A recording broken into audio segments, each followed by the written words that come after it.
Patrick McVeigh, a teenage killer of chilling ruthlessness, cultivated an impenetrable facade of charm that captivated nearly everyone in his orbit, masking an insatiable greed. He brazenly provoked the victim's family in court, confident that his elaborate deceptions would endure, while investigators frantically unearthed a history of ruinous financial transgressions.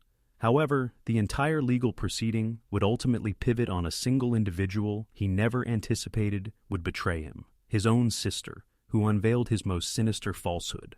The last image Ella Martinez ever perceived was the face of her business partner, a countenance she had utterly trusted, now distorted by stark financial calculation. In Philadelphia's tough, blue-collar enclaves, loyalty held greater value than mere currency.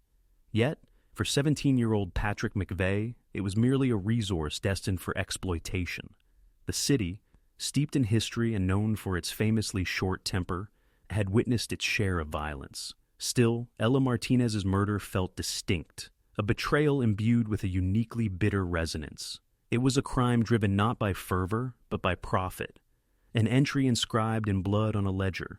Ella had been the very essence of their burgeoning tech startup, a brilliant coder whose infectious optimism persuaded investors to take a chance on two teenagers chasing a dream. She poured her life savings, a modest inheritance from her grandparents, into the venture, implicitly trusting Patrick's marketing prowess and his seemingly boundless charisma. That charisma, however, was a meticulously constructed mirage, a tool he wielded to weave a labyrinth of falsehoods and empty pledges. In a city forged by a blue-collar work ethic, Patrick was an emerging con artist, and Ella became his magnum opus of deceit. The grim discovery transpired on a Tuesday morning, the air thick with the damp chill emanating from the Schuylkill River. Ella's father, after 2 days of unanswered calls, utilized his spare key to enter her modest row house in the Fishtown neighborhood, where old Philadelphia seamlessly blended with the new. The scene within bespoke sterile, calculated brutality. There was no evidence of a struggle, only the quiet, savage finality of a life extinguished for convenience. The Philadelphia police, accustomed to pandemonium, were struck by the methodical nature of the crime, a chilling indicator that this was not a random act, but an execution. Patrick was the one who placed the call to the police, his voice a flawless imitation of panicked grief, a detail that would later be dissected with nauseating clarity. He claimed to have been attempting to reach Ella for days, expressing concern over their impending presentation to a new venture capital firm. He meticulously crafted an image of a loyal friend and partner, terrified for her safety in a city that could turn hostile in an instant. This was the first of countless lies, forming the bedrock of a narrative designed to cast him as a secondary victim, a young man whose ambition and friendship had been shattered by a senseless tragedy. As the initial shock waned, replaced by a simmering suspicion among those acquainted with the young duo, the city's notoriously short fuse began to ignite. Ella was universally beloved, a bright, ambitious woman who volunteered at a local animal shelter and unfailingly remembered her neighbors' birthdays. Patrick, on the other hand, was perceived by some as overly polished. His charm felt less like genuine warmth and more akin to a high-pressure sales tactic. He drove a car that appeared too extravagant, wore clothing that seemed out of place in their working-class circle, and spoke of a future disconnected from the harsh realities of their struggling startup. Detective Mark Campbell, a seasoned veteran of the Philadelphia Homicide Division, sensed the discord the moment he interviewed Patrick. The teenager's narrative was too seamless, his emotions too perfectly calibrated for the television cameras already converging outside the crime scene. Campbell's instincts, sharpened by decades of navigating the city's gritty streets and even tougher criminals, told him unequivocally that Patrick McVeigh was not a grieving friend. He was a predator who had shed his skin, and the investigation would be a slow, meticulous process of proving that the boy wonder was, in fact, a monster. The preliminary financial investigation exposed the first crucial fissure in Patrick's facade. The startup's bank account, which should have held over $100,000 from their latest funding round, was almost entirely depleted. Small, untraceable withdrawals had systematically drained it for months, a pattern of financial vampirism pointing directly to someone with privileged access.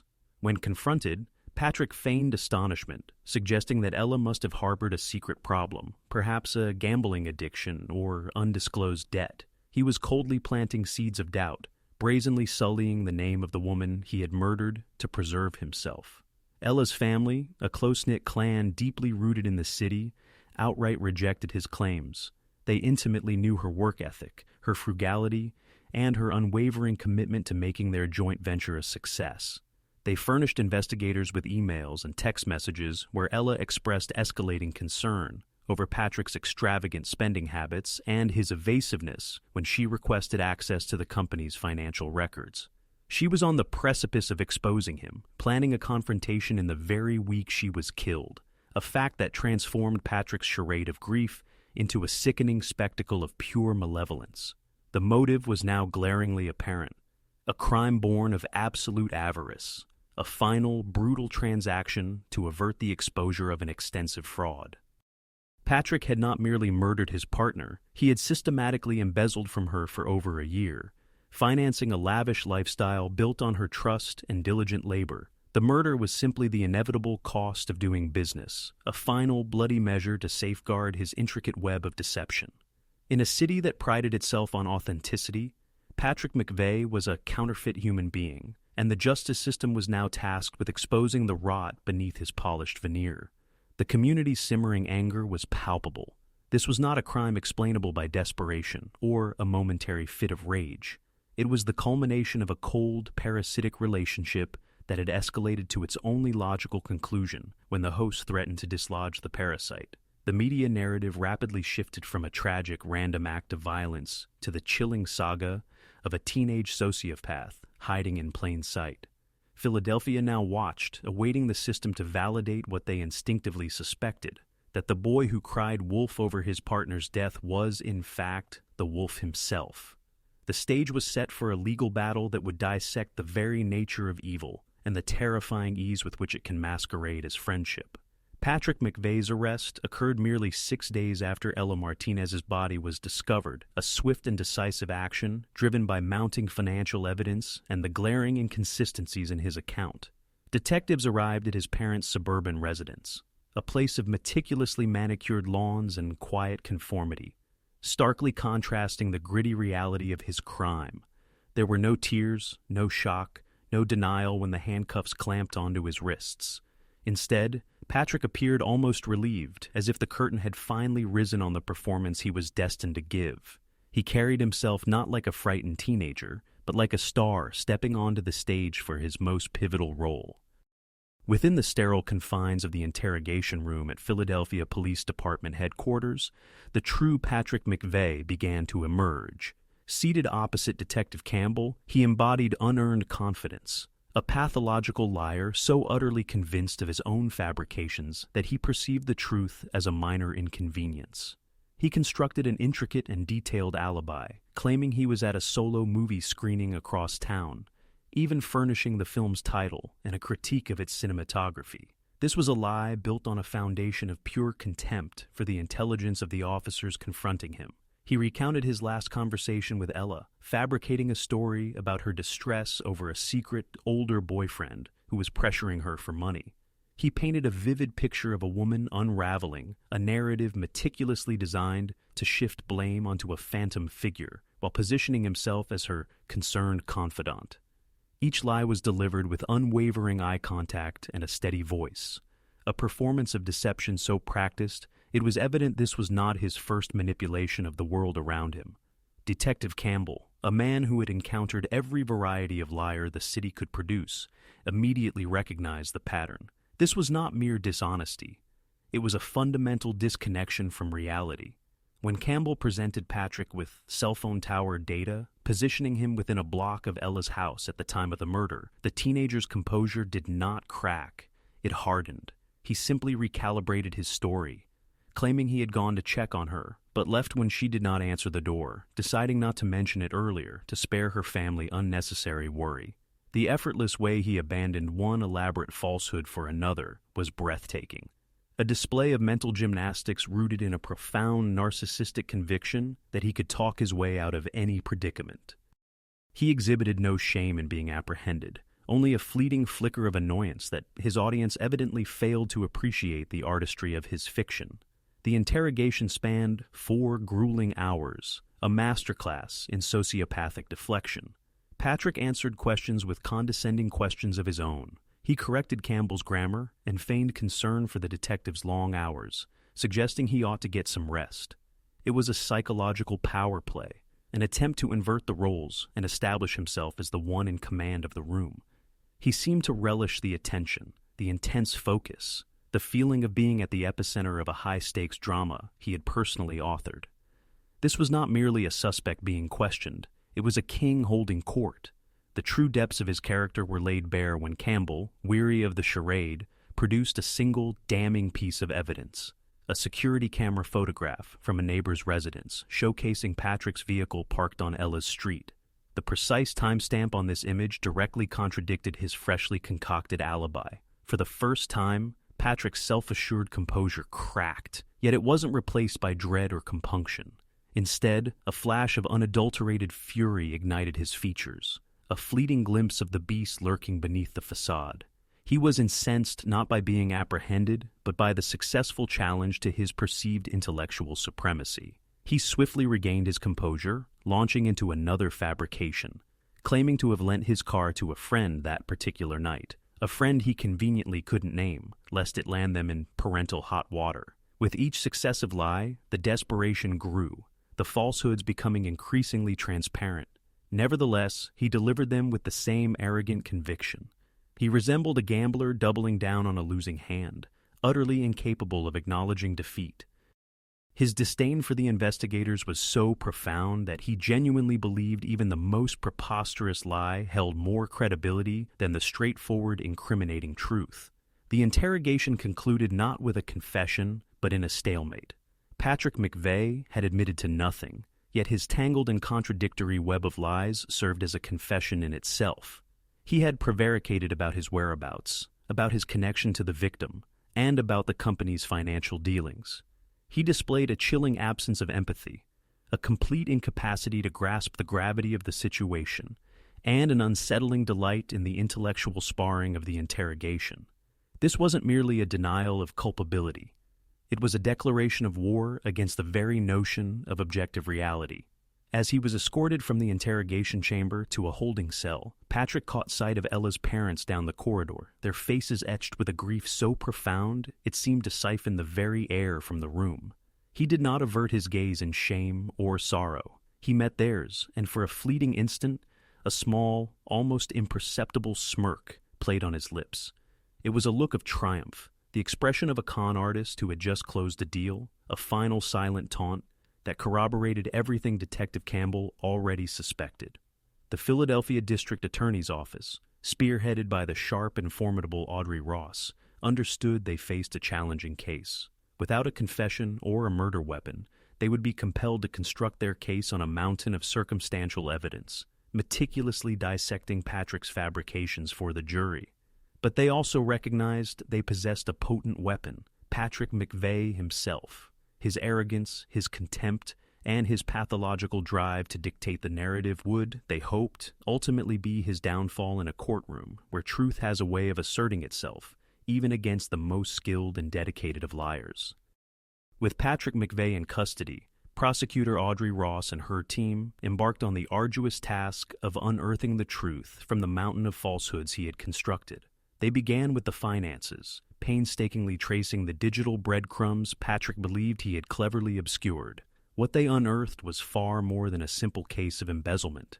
It was a stark portrait of a financial parasite who had systematically attached himself to a trusting host, draining her of every resource, both professional and personal, long before he decided to end her life. The investigation revealed that Patrick's deception commenced almost from the moment he and Ella agreed to become business partners. He had manipulated her into granting him sole control of the company's primary bank account, citing a fabricated narrative about his expertise in financial management gained from a fictitious internship. From that point forward, he treated the company's funds as his personal slush fund, siphoning off thousands of dollars each month to subsidize a lifestyle completely detached from his actual circumstances. He was a teenager from a middle-class family playing the part of a tech mogul, and Ella's dreams were bankrolling his delusion. He squandered the money on designer clothing, extravagant meals at Philadelphia's most exclusive eateries, and weekend excursions to New York City, all meticulously documented on a private social media account he concealed from Ella. To her, he maintained the image of a frugal, industrious partner, frequently complaining about being broke to elicit her sympathy. He would even borrow small sums of cash from her for lunch. A cruel theatrical performance by a boy who had just spent $500 of her money on a pair of sneakers. The psychological cruelty of his actions was as profound as the financial theft. The team discovered that Patrick had also taken out multiple credit cards in Ella's name, forging her signature on the applications. He utilized these cards for larger purchases, a high-end gaming computer, front-row concert tickets, and even a down payment on a luxury sports car he told his friends his parents had bought him for his birthday. He wasn't merely stealing from his friend, he was systematically decimating her financial future, burying her under a mountain of debt she never even knew existed. Each fraudulent charge was an act of profound disrespect, a testament to his belief that other people were simply instruments for his own gratification. This parasitic relationship extended beyond their business dealings. Investigators learned that Patrick had been living rent-free in a small apartment his parents owned. Yet, he told Ella he was struggling to afford a high-rise unit downtown. On at least 3 separate occasions, she had given him substantial sums of her own money to help him avert eviction, an act of kindness he accepted without a flicker of shame. He was a black hole of entitlement, and her generosity merely served as fuel for his narcissistic fire. The prosecution now possessed a clear and damning motive. Ella was nearing the discovery of the full extent of his financial betrayal, and a simple murder was easier than confronting the consequences. The unexpected twist in the case emerged not from bank statements, but from Patrick's personal laptop. Forensic analysts uncovered a hidden, encrypted folder containing what could only be described as a business plan for a new life. It was a meticulously detailed document outlining his intention to drain the last of the startup's funds, fake his own death, and relocate to Europe under a new identity. He had diligently researched how to procure false passports, open offshore bank accounts, and create a new identity that would be untraceable by American authorities. The plan was chilling in its detail and its complete lack of emotion. He referred to Ella not by her name, but as the asset, and her murder was chillingly listed as Phase 1 Asset Liquidation. The document read like a corporate strategy memo, a cold and clinical outline for a hostile takeover of a human life. He had planned to kill her, drain the accounts, and vanish, leaving her family to believe she had been the victim of a random robbery while he initiated a new life of luxury funded by her murder. This discovery transformed the case from a crime of greed into a crime of profound, premeditated evil. The file also contained a startling list of potential future targets. He had been researching other young entrepreneurs in the Philadelphia tech scene, evaluating them based on their wealth, their level of trust, and their perceived vulnerability. Ella Martinez was not his final victim. She was his first. He was a budding serial con artist, and his ambitions were escalating from financial fraud to murder as a tool of business. The investigation had uncovered not just a killer, but a monster in the making. This evidence provided Audrey Ross with the narrative she needed for trial. She could now paint a picture of a defendant who was not a teenager who made one horrible mistake, but a cold, calculating predator who had been grooming his victim for over a year. He was a financial parasite whose ultimate goal was to consume his host entirely. The defense would undoubtedly attempt to portray him as a troubled kid who panicked, but this document was a direct refutation of that manifesto of his malevolent intentions, penned in his own words. The atmosphere in the city, already tense, grew darker with these revelations. The story of the secret ledger and the escape plan leaked to the press, and the public's perception of Patrick McVeigh solidified. He was a modern-day monster, a child of privilege who viewed other human beings as nothing more than obstacles or opportunities.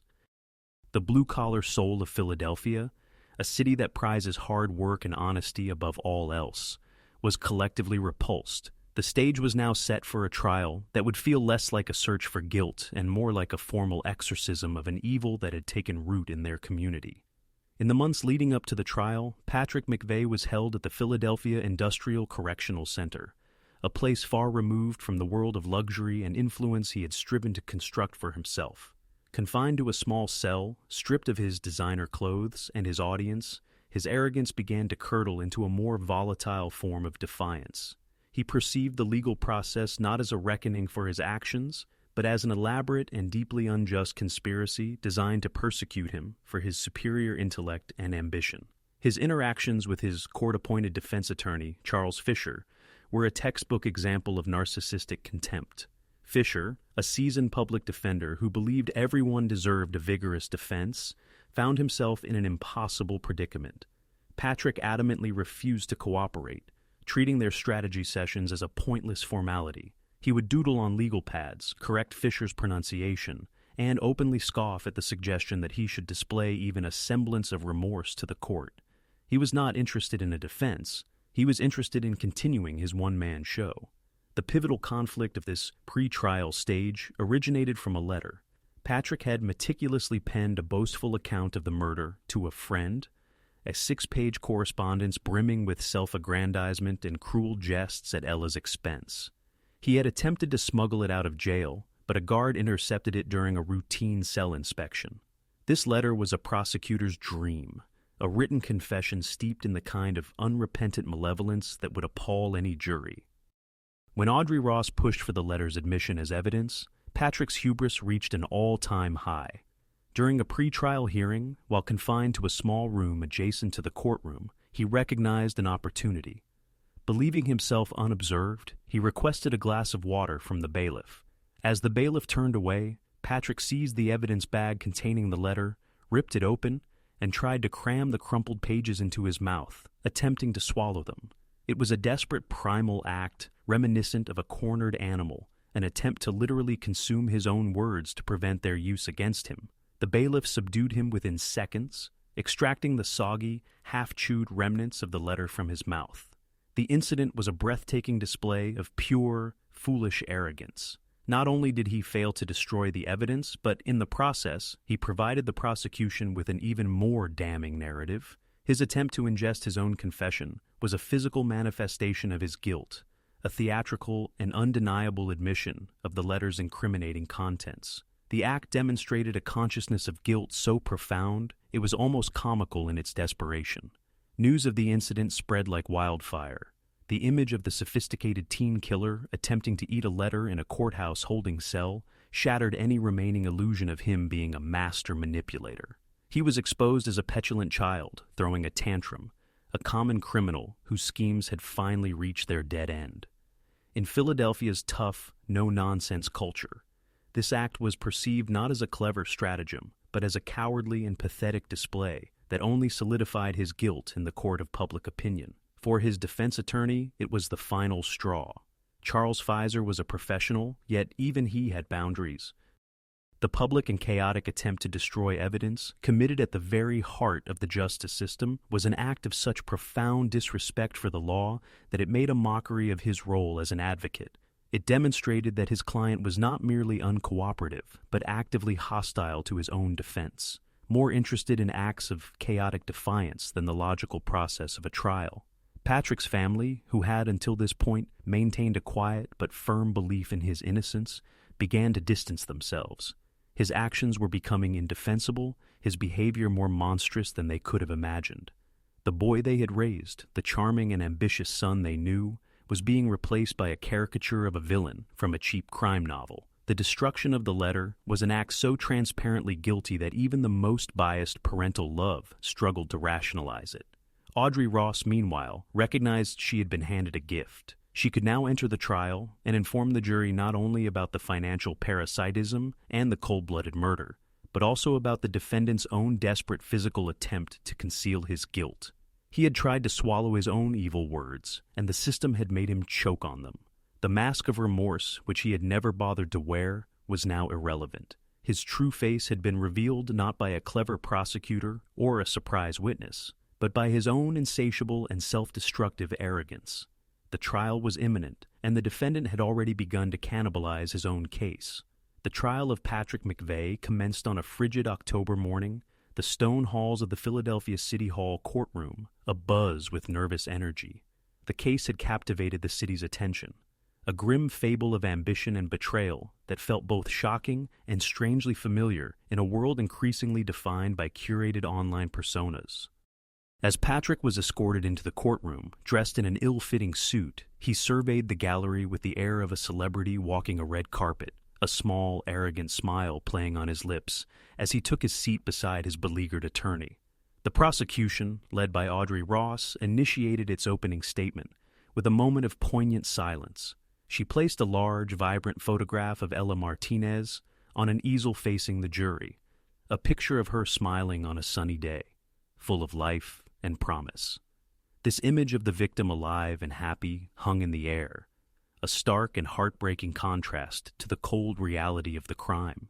Ross wanted the jury to see not just a name on a legal document, but the human being whose future had been stolen for the price of a sports car and a European fantasy. Then Ross delivered her bombshell. She guided the jury through the evidence of financial fraud, the web of lies, and the calculated cruelty of Patrick's long-term deception. But the shocking fact she had reserved for her opening statement was not about the money. Forensic analysis of Patrick's computer had revealed something far more sinister than his escape plan. A meticulously designed soundproofed room he was secretly constructing in the basement of a warehouse he had leased under a shell corporation. The room was equipped with restraints, a drain in the floor, and a one-way mirror, a custom-built chamber of horrors.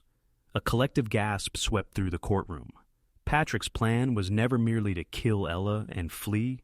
That was merely the first step. The warehouse, funded by the money he stole from her, was intended to be his personal murder castle, a place where his deceptions could escalate to their most monstrous conclusions.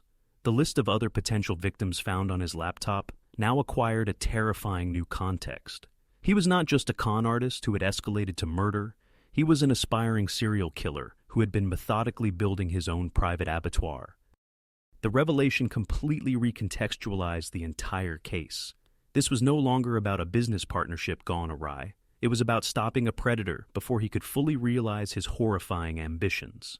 The jury, a cross-section of Philadelphia's diverse and tough-minded citizenry, gazed at Patrick McVeigh with a new understanding. The smirking, confident teenager at the defense table was not just a murderer, he was a monster in his larval stage. And they were looking at the blueprints for the unspeakable evil he had planned for his future. Patrick's reaction to this revelation was perhaps the most damning evidence of all. As Ross described the details of the hidden room, he did not appear shocked, scared, or ashamed. He looked proud. He leaned over to his attorney, Charles Pfizer, and whispered something, a small, smug smile on his face, as if Ross were a professor commending his brilliant but misunderstood project. He was pleased that his genius had been recognized, even in this context, a display of malignant narcissism that was utterly chilling to behold. The victim's family wept openly, the horror of what had happened to their daughter, now compounded by the horror of what could have come next. Her father, a stoic man who had worked in the city shipyards for 40 years, buried his face in his hands, his body shaking with a grief that was now mixed with a terrifying new dimension of rage. Ella had not just been murdered, she had been the seed money for a future campaign of torture and death. The defense's opening statement, by contrast, was a pathetic and feeble attempt to extinguish a forest fire with a water pistol. Charles Pfizer, visibly shaken by his own client's reaction, tried to argue that the plans for the room were nothing more than a childish fantasy, the dark writings of an imaginative but harmless teenager. But the argument rang hollow. The jury had seen the detailed architectural plans, the receipts for building materials, the search history for soundproofing foam and industrial locks. This was not a fantasy. It was a work in progress. The first day of the trial concluded with the indelible image of Patrick McVeigh, the aspiring monster, looking not at the judge or the jury, but at the gallery, at the reporters, at the public. He was scanning the crowd, his eyes searching for the recognition he so clearly craved. He had authored a horror story, and he was now basking in the terror it had created. The city of Philadelphia, with its unflinching gaze, stared back, no longer seeing a boy, but a void, an emptiness that had sought to fill itself with the lives and dreams of others. The question of his guilt already felt settled. The only question that remained was how many lives had been saved by his capture. As the trial entered its second week, Audrey Ross began to systematically construct a cage of evidence around Patrick McVeigh, each piece a steel bar, securing him further into his own lies. The prosecution presented a dry but damning parade of financial experts, bank managers, and credit card fraud investigators who meticulously detailed the scope of Patrick's financial parasitism. The jury saw forged signatures, falsified invoices, and a complex web of shell accounts designed to hide the slow, steady bleeding of Ella's company. Through it all, Patrick watched with a detached air of boredom, as if he were observing a particularly tedious lecture on a subject he had already mastered. The emotional core of the prosecution's case began with the testimony of Ella's friends and family, who painted a heartbreaking picture of her final months. They described her growing anxiety, her confusion over the missing funds, and her fear of confronting the friend she had trusted so implicitly. They spoke of a vibrant, brilliant young woman slowly being gaslighted into believing she was incompetent.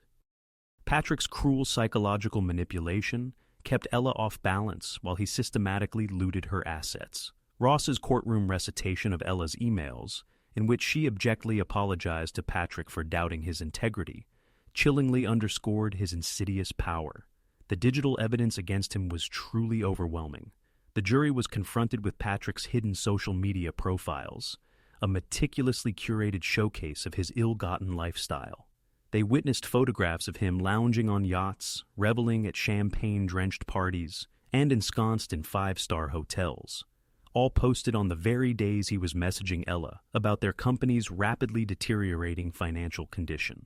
The stark disparity between the public persona he presented to his victim and the lavish private reality funded by her money painted a picture of breathtaking hypocrisy and malevolence. The prosecution then revealed Patrick's search history, a disturbing descent into the darkest recesses of a depraved mind. Displayed in stark black and white on the courtroom monitors, the jury saw queries such as how to get away with murder, easiest way to break a neck, how to dissolve a body with household chemicals, and best soundproofing for screams. These searches, meticulously time-stamped, exposed a methodical and escalating interest in homicide in the weeks preceding Ella's death. Charles Fisher, Patrick's defense attorney, could only counter with the pathetically weak argument that his client was a devotee of crime fiction, an explanation so transparently flimsy it amounted to an insult to the jury's collective intelligence. Then arrived the mid-trial bombshell, a revelation that escalated the proceedings from a single horrific murder to something far more sinister. Audrey Ross, the prosecutor, introduced a surprise witness, a forensic geologist from the Pennsylvania State Police. He presented expert testimony concerning soil samples recovered from a shovel discovered in the trunk of Patrick's car. This particular soil exhibited a unique amalgamation of minerals and trace elements, which failed to correspond with the ground surrounding Ella's residence or any other property connected to Patrick. The investigation had reached a dead end, until on a sudden hunch, the lab cross-referenced the sample against a comprehensive database of soil from unsolved crime scenes across the state. They found an exact match. The soil extracted from Patrick's shovel precisely matched soil recovered from the burial site of another body, a young man named David Olson, a former business acquaintance of Patrick's who had mysteriously vanished 2 years earlier from a neighboring county. Olson's case had long since gone cold, a missing person report eventually relegated to the probable runaway file. Now, this newly unearthed forensic evidence established a direct physical link between Patrick McVeigh and a second, disturbingly similar crime. A stunned silence gripped the courtroom. Patrick McVeigh, it became clear, was not merely a murderer. He was a serial killer. The chilling pattern was now sickeningly apparent. Patrick would forge business partnerships with trusting, ambitious individuals, exploit them financially, and then ruthlessly eliminate them once they became a liability. David Olson served as his initial victim, his chilling trial run. The unnerving confidence and utter lack of panic Patrick exhibited after Ella's murder were not the hallmarks of a first-time killer, but rather the practiced calm of someone who had meticulously executed this act before. Patrick's reaction was a fleeting flash of pure fury. His carefully constructed facade of a unique, brilliant mastermind crumbled, revealing him as nothing more than a crude, repetitive monster, a predator with an unimaginative, singular modus operandi.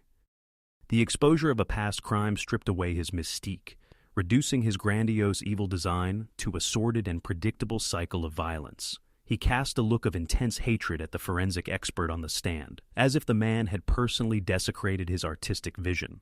This new evidence was the crucial key that unlocked everything. It elucidated Patrick's unnerving composure, his well-rehearsed lies, and the meticulous planning that characterized the crime. He had evidently learned from his earlier missteps with David Olson, refining his methods to become an even more efficient killer. For Audrey Ross, this was the moment the case was undeniably won. She could now irrefutably demonstrate to the jury that Ella's murder was not an isolated tragedy, but the latest horrific chapter in a chilling saga of predatory greed. The city of Philadelphia, already engrossed by the trial, was now confronted with one of the most shocking cases in its modern history. A suburban teenager was not merely a con artist and a murderer, but a serial killer operating in plain sight, his youth and charm serving as the perfect camouflage. The trial transcended merely seeking justice for Ella Martinez. It became about ensuring that Patrick McVeigh would never again have the opportunity to add another name to his grim list of liquidated assets. The revelation that Patrick McVeigh was likely a serial killer sent a seismic shockwave through the courtroom, leaving his defense attorney, Charles Fisher, with a case that was not merely unwinnable, but fundamentally indefensible. The forensic connection to the David Olson case utterly annihilated any possibility of cultivating reasonable doubt. Fisher's strategy, which had previously aimed to portray Patrick as a troubled but not truly monstrous teenager, lay in ruins. Confronted with this impossible predicament, the defense made a desperate, reckless maneuver that would spectacularly backfire. Their revised strategy pivoted from asserting innocence to alleging ineptitude on the part of the police. They intended to discredit the investigation by claiming mishandled evidence and accusing the authorities of a biased rush to judgment against their client. To accomplish this, they decided to introduce a piece of evidence they contended the police had carelessly overlooked: a printed email purportedly written by Ella Martinez to a therapist discussing feelings of depression and suicidal ideation. The defense's narrative was that Ella had tragically taken her own life, and the police, blinded by their suspicion of Patrick, had callously ignored the obvious signs. It was a vile and desperate gambit, a final callous attempt to slander the victim in a bid to save the killer. The instant Charles Fisher presented the email to the court, Audrey Ross objected, her voice sharp with meticulously controlled fury. The judge allowed the email to be marked for identification, but granted the prosecution a 24-hour recess to meticulously examine the document before it could be presented to the jury. It was a brief reprieve that would prove utterly fatal to the defense's entire case. Audrey Ross's team of digital forensic experts worked tirelessly through the night. They instinctively knew the email was a fabrication, but they needed to irrefutably prove it. The document provided by the defense was merely a physical printout, but Ross's team successfully secured an emergency warrant to the email provider. What they received back from the tech company was the digital equivalent of a smoking gun. The email had not originated from Ella's account. It had been sent from a newly created ghost account, cleverly routed through a labyrinthine series of international servers to obscure its true origin. However, the forger had committed a crucial rookie error. Embedded within the email's metadata was a tiny invisible digital watermark that precisely identified the specific model of computer and the unique software license used to generate it. This license was registered to a public library in a small town just outside Philadelphia. Collaborating with the library, investigators quickly retrieved security footage from the exact time the email was sent.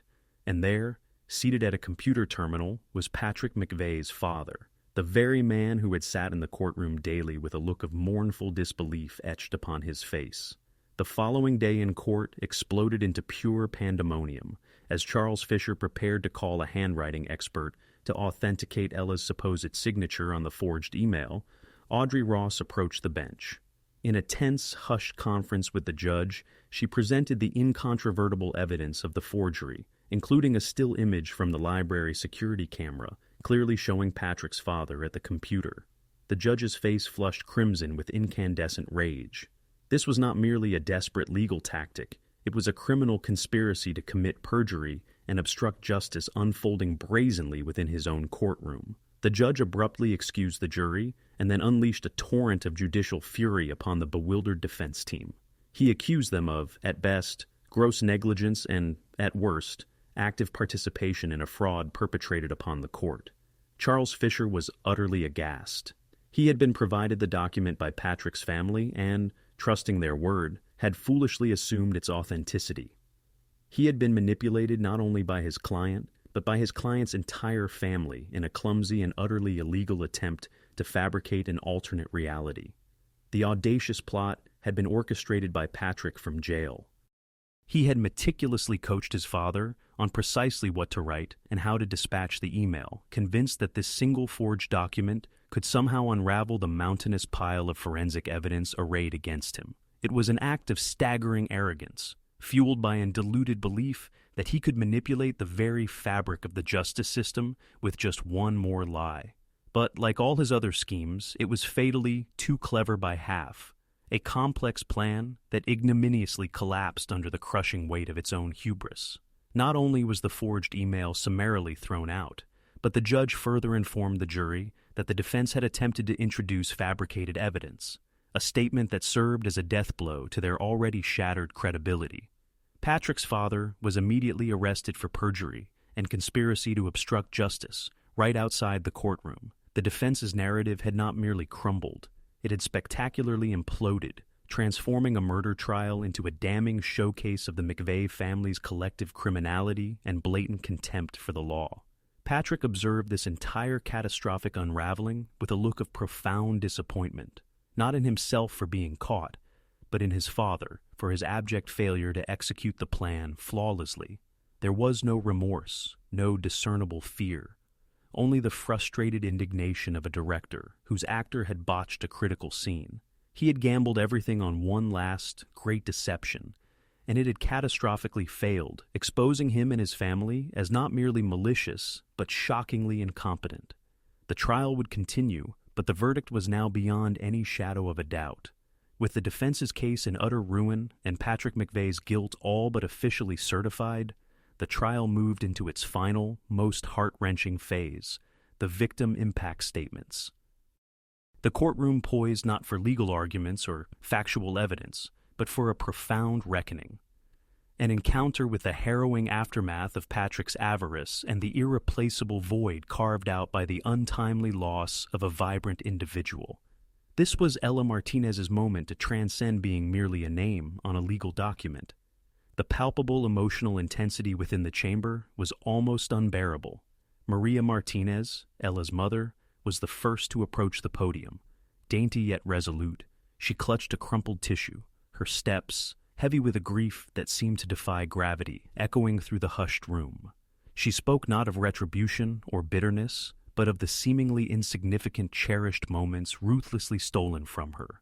The familiar Sunday morning calls, their shared laughter over a silly film, the comforting, lingering scent of her daughter's preferred fragrance. She painted a vivid picture of a young woman defined by boundless compassion and fierce loyalty. A daughter who was the luminous core of their familial galaxy. Maria articulated Ella's aspirations, not just for her business, but for her life. Her yearning to explore the world, to marry, to nurture her own children. As Maria's voice, thick with unshed tears, unfolded this narrative, she sculpted an image of a future mercilessly extinguished, a chronology of joy and affection now reduced to a haunting specter. The entire courtroom, from the jury box to the hardened court reporters, was enveloped in a profound, respectful quiet, a collective witness to a mother's fathomless anguish. It was precisely at this crescendo of emotional power that Patrick McVeigh made his calculated move. Just as Maria Martinez's voice faltered while recounting the last embrace with her daughter, Patrick emitted a loud, performative yawn. He stretched his arms dramatically overhead, rolled his eyes with an exaggerated display of boredom, then ostentatiously glanced at the courtroom clock, tapping his fingers impatiently on the defense table as if awaiting a bus. The audacious cruelty of this act was so stunning that for a fleeting moment no one reacted. It was a gesture of such utter and complete disdain that it seemed to violate the very tenets of human decency. He wasn't merely disregarding the suffering he had inflicted. He was actively ridiculing it, treating a mother's impassioned lament as a tiresome interruption to his day. This contemptuous yawn served as a final, reprehensible confession, a stark declaration that he harbored no feelings, no remorse, no guilt, no empathy, only a petulant irritation at being compelled to confront the repercussions of his choices. A low growl of indignation rippled through the gallery. Ella's father, who had remained silently bowed, sprang to his feet, his face contorted into a mask of pure, murderous fury. He lunged towards the defense table before being gently but firmly intercepted by a bailiff. The judge pounded his gavel, his own face pallid with disbelief and revulsion, calling for a brief recess. His voice trembled with barely contained rage at the spectacle that had just transpired. For the jury, this was the pivotal moment. They had meticulously reviewed financial records, forensic reports, and the chilling blueprint for a torture chamber. Yet, it was this single, quiet gesture, this yawn, that seemed to encapsulate the entirety of Patrick McVeigh's malevolence. It was the physical embodiment of an utterly barren soul, a narcissistic black hole incapable of even feigning sympathy for a grieving mother. This act was more damning than any piece of evidence the prosecution could have possibly presented. When the court reconvened, the atmosphere had undergone an irreversible transformation.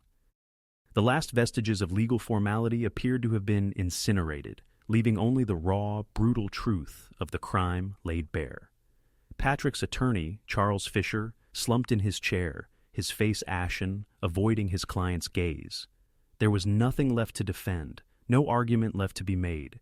His client had just demonstrated, with an impact far beyond any testimony, that he was not merely a killer, but a monster utterly devoid of a soul.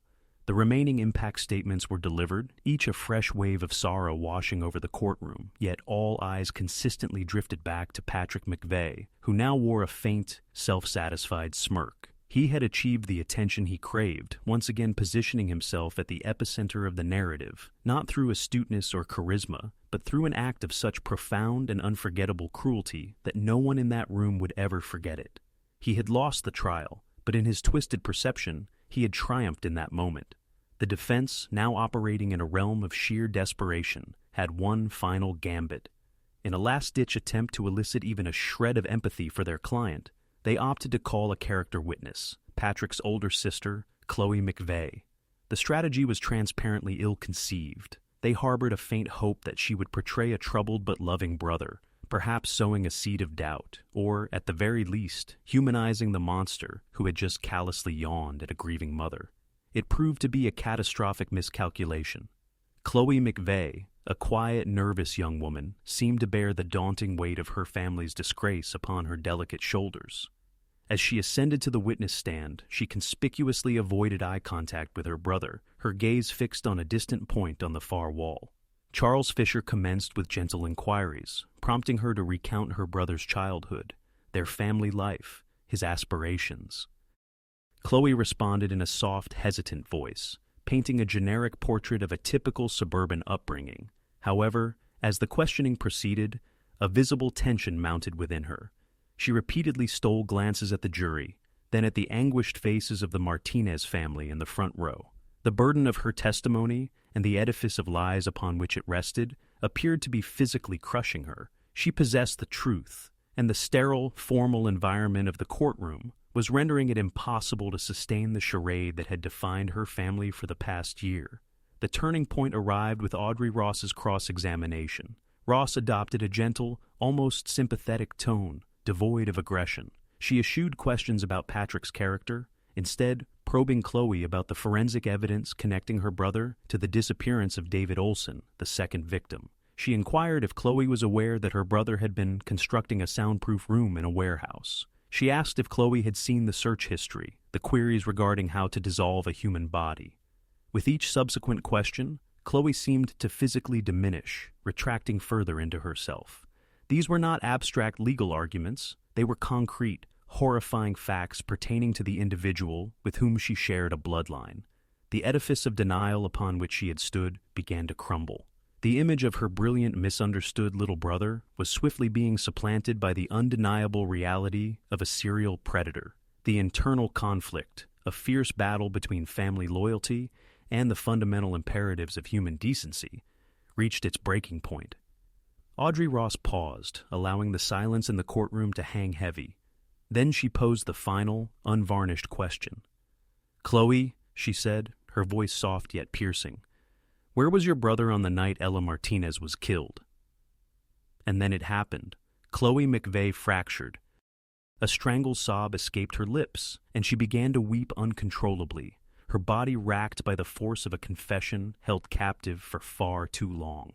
Through her tears, she gazed not at Ross, but directly at the Martinez family, her face a mask of profound shame and regret. "He was at home," she whispered, her voice cracking. "He came into my room late that night. He was happy." The courtroom collectively held its breath.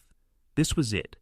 The ultimate, darkest falsehood about to be irrevocably exposed by the one person Patrick believed would shield it forever.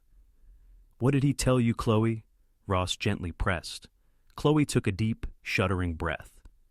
"He told me he had finally solved his cash flow problem," she articulated, the words tumbling out in a torrent of cathartic horror. "He said Ella wouldn't be a problem for the company anymore. And then he laughed. He told me how easy it was, how she looked so surprised. He described it to me. He was so proud of himself." It was the ultimate devastating revelation. The confession had not been coerced by police under duress, but freely offered to his own sister in a moment of gleeful, triumphant pride. He had not been terrified or panicked. He had been exhilarated. He had transmuted the murder of his friend into a clever business maneuver, a successful corporate merger with death itself. Chloe's testimony was the key that unlocked the final door to his soul, revealing nothing within but a frigid, empty chasm. Patrick McVeigh's reaction was not that of a man betrayed, but of a monarch deposed by a disloyal subject. He leaped to his feet, his face contorted into a mask of pure reptilian fury. He screamed at his sister, denouncing her as a liar, a traitor, his voice reverberating through the silent courtroom. It required 3 bailiffs to subdue him, to wrestle him back into his seat as he fought and spat. His veneer of calm intellectual superiority finally shattered, exposing the feral, cornered beast beneath. The defense case was not merely over, it was obliterated. His own sister, summoned to the stand to rescue him, had instead furnished the conclusive, irrefutable proof of his monstrosity. She had unmasked his darkest lie. Not that he was innocent, but that he was even remotely human. The jury had heard the truth, not from a lawyer or an expert, but from a family member who could no longer bear the immense burden of shielding a monster. Justice for Ella Martinez and for David Olson was now finally inevitable. The jury's deliberation was a mere formality, a brief postscript to a narrative whose conclusion had already been written. They returned in just under 1 hour, a clear and decisive repudiation of Patrick McVeigh's entire existence. The foreperson avoided eye contact with the defendant as they pronounced the verdict. Guilty on all counts, from first-degree murder to the litany of fraud charges. A quiet, exhaustive relief permeated the gallery. A collective sigh from a city that had been breathlessly awaiting this moment. As the verdict echoed through the courtroom, Patrick McVeigh remained unsettlingly motionless, a living effigy of defiance. The arrogant smirk, a testament to his perceived intellectual superiority, had resurfaced. Though the game was lost, he seemed intent on orchestrating his departure, exiting the stage precisely on his own terms. His gaze, cold and vacant, fixed on the Martinez family, devoid of apology or a flicker of remorse, only a final, silent affirmation of his unyielding ego. Weeks later, the courtroom was once again filled to capacity for the sentencing hearing. This proceeding wasn't about determining guilt, but about formally imposing consequences. The moment the legal system would irrevocably declare the cessation of Patrick McVeigh's life, as he once knew it. Ella's father delivered a powerful final address, speaking not to the judge, but directly to his daughter's killer. He spoke not of forgiveness, but of Ella's enduring legacy of kindness and brilliance, a legacy Patrick had utterly failed to extinguish. He asserted it would outlive McVeigh 1,000 times over. The judge, a man renowned for his composed and judicious demeanor, appeared to cast aside his typical restraint. He addressed Patrick directly, his voice steeped in unconcealed contempt. He branded McVeigh a cancer on the human soul and a monument to the emptiness of evil. In stark, brutal terms, he recounted the evidence: the financial exploitation, the meticulously planned murder, the nascent dream of a torture chamber, and the ultimate, unforgivable act of yawning in the face of a mother's grief. When the judge inquired if the defendant had any final words before sentencing, an absolute hush descended upon the room. Patrick McVeigh slowly rose, his chains clinking in the profound silence. He turned not to the judge, but to his sister, Chloe, who wept in the gallery, and to the Martinez family, who met his gaze with a blend of anguish and unwavering resolve. It was then that his facade of control dramatically shattered. What erupted from him was not a plea for clemency or a final fabrication, but a torrent of pure, unadulterated venom. "You think this is over?" he shrieked, his voice raw with a rage both terrifying and pathetic. He let out a high-pitched, unhinged laugh that sent a chill down every spine. "I'll see you all in hell," he screamed, his eyes wild with a madness that had always lurked just beneath the surface. It was his ultimate act of defiance. As the judge sentenced him to 2 consecutive life sentences without the possibility of parole, ensuring he would perish within a cage, Patrick began to spit towards the victim's family. He struggled against the bailiffs who quickly enveloped him, a thrashing, screaming whirlwind of hatred. He bellowed a final, chilling threat, a promise of violence so vivid and specific that it elicited gasps of fear from several individuals in the gallery. He was dragged from the courtroom, still screaming, still fighting, a monster finally being pulled back into the darkness from which it originated. His exit was neither quiet nor dignified. It was a chaotic, grotesque spectacle that perfectly mirrored the nature of his very soul. He was not a misunderstood genius or a master manipulator. He was simply a hollow shell of a boy consumed by a bottomless, violent rage, a failed con artist whose ultimate creation was his own self-destruction. Outside the courthouse, on its steps, the Martinez family stood together, blinking in the pale afternoon light. They appeared not triumphant, but profoundly weary. Justice had been served, yet it would not restore their daughter. In the resilient, historic city of Philadelphia, a city that intimately understands endurance, they had confronted a monster and emerged victorious. But this victory was a scar, a perpetual reminder of the darkness that can conceal itself behind a charming smile and the profound cost of a single, unforgivable falsehood.